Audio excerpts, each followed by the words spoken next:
ಇದೇ ವಿಚಾರ ಕಾಂಗ್ರೆಸ್ ಏನು ಮುಖಂಡನ ಈ ದರ್ಪ ದಿಮಾಕು ದೌಲತ್ತಿನ ಮಾತಿನ ವಿಚಾರಕ್ಕೆ ಸಂಬಂಧಪಟ್ಟಂತೆ ಮೈಸೂರಿನಲ್ಲಿ ಪ್ರತಾಪ್ ಸಿಂಹ ಕಿಡಿಕಾರಿದ್ದಾರೆ. ತಮ್ಮ ಆಕ್ರೋಶವನ್ನ ಹೊರಹಾಕಿದ್ದಾರೆ. ಅಧಿಕಾರಿಗೆ ಧಮಕಿ ಹಾಕಿದ್ದ ಪುಡಾರಿಯನ್ನ ಒದ್ದು ಒಳಗಾಕಿ ಫಸ್ಟ್. ಮೈಸೂರಿನಲ್ಲಿ ಬಿಜೆಪಿಯ ಮಾಜಿ ಸಂಸದ ಪ್ರತಾಪ್ ಸಿಂಹ ಹೀಗಂದ್ರು. ಒಂದ್ ಕಡೆ ಸಿಎಂ ಬಾಯಿ ಬಚ್ಚಲಾಗಿದೆ, ಯಾರಿಗೂ ಮರ್ಯಾದೆ ಕೊಡಲ್ಲ. ಇದನ್ನೇ ಕಾಂಗ್ರೆಸ್ನ ಶಾಸಕರು ಮುಖಂಡರು ಅನುಸರಿಸ್ತಾ ಇದ್ದಾರೆ. ಸಿಎಂ ಬಳಸುವಂತ ಭಾಷೆ ಸರಿ ಇದ್ದಿದ್ರೆ ಕಾರ್ಯಕರ್ತರು ಸರಿ ಇರ್ತಾ ಇದ್ರು. ಮೈಸೂರಲ್ಲಿ ಬಿಜೆಪಿಯ ಮಾಜಿ ಸಂಸದ ಪ್ರತಾಪ್ ಸಿಂಹ ಈ ಸ್ಟೇಟ್ಮೆಂಟ್ ಕೊಟ್ಟಿರೋದು.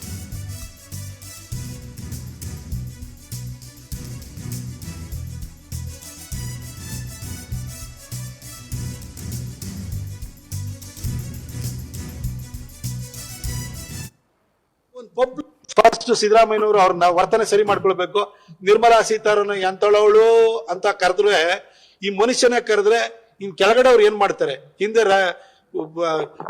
ರಾಜೀವ್ ಗಾಂಧಿ ಅವ್ರು ಇರ್ಬೇಕಾದ್ರೆ ಬೋಫೋರ್ಸ್ ನಲ್ಲಿ ದುಡ್ಡು ಹೊಡೆದಾಗ ದೇಶದ ಪ್ರಧಾನಿನೇ ತಿಂತಾನೆ ಅಂತ ಗ್ರಾಮ ಪಂಚಾಯತಿ ಪ್ರಧಾನ ಕೂಡ ದುಡ್ಡು ತಿನ್ನಕ್ ಶುರು ಮಾಡ್ದ. ಇವಾಗ ಸಿದ್ದರಾಮಯ್ಯನವರೇ ಕೇಂದ್ರ ಸಚಿವೆಗೆ ಗೌರವ ಕೊಡ್ಲಿಲ್ಲ ಅಂತಂದ್ಮೇಲೆ ಇನ್ನ ಕಾಂಗ್ರೆಸ್ನ ಒಬ್ಬ ಪುಡಾರಿ ಪೌರ ಆಯುಕ್ತಿಗೆ ಗೌರವ ಕೊಡ್ತಾನ. ಫಸ್ಟ್ ಸಿದ್ದರಾಮಯ್ಯನವ್ರು ಸರಿಪಡಿಸ್ಕೋಬೇಕು. ಸಿದ್ದರಾಮಯ್ಯನವರಿಗೆ ಆ ಸಂಸ್ಕಾರ ಇಲ್ವಲ್ರಿ. ಅವರೇ ಒಬ್ಬ ಕೇಂದ್ರ ಸಚಿವೆನ ಎಂತೋಳು ಅವಳು ಅಂತ ಹೇಳ್ತಾರೆ. ನಮ್ಮಲ್ಲಿ ಭಾರತೀಯ ಸಂಸ್ಕೃತಿಯಲ್ಲಿ ಈ ತರ ಮಹಿಳೆಯರನ್ನ ಇಷ್ಟು ತುಚ್ಛವಾಗಿ ಕರೆಯುವಂಥದ್ದನ್ನ ನಾನಂತೂ ನೋಡ್ಲಿಲ್ಲ. ಹಾಗೆ ಒಂದ್ ಪಬ್ಲಿಕ್ ಆಗಿ ಈ ತರ ಒಂದ್ ಕರೆದ್ರು. ಇನ್ನು ಅವ್ರ ಪಾರ್ಟಿನಲ್ಲಿ ಒಬ್ಬ ಪುಡಾರಿ ಇದನ್ನಲ್ಲ, ಅವನು ಜಮೀರ್ ಅವ್ರನ್ನ ಮೆಚ್ಚಿಸ್ಲಿಕ್ಕೆ, ಅವ್ರ ಮಗನ ಮೆಚ್ಚಿಸ್ಲಿಕ್ಕೆ, ಇನ್ನೇನೋ ಕಾಂಟ್ರಾಕ್ಟ್ ತೊಗೊಳಕ್ಕೆ ಅವನು ಈ ತರ ಮಾತಾಡದಲ್ಲೇ ಇರ್ತಾನ. ಫಸ್ಟ್ ಸಿದ್ದರಾಮಯ್ಯನವರು ಅವರ ಬಾಯಿಯನ್ನು ಶುದ್ಧ ಮಾಡ್ಕೊಳ್ಬೇಕು. ಮುಖ್ಯಮಂತ್ರಿ ಬಾಯಿನೇ ಬಚ್ಚಲ ಮನೆ ಆಗೋಗಿದೆ. ಇನ್ನ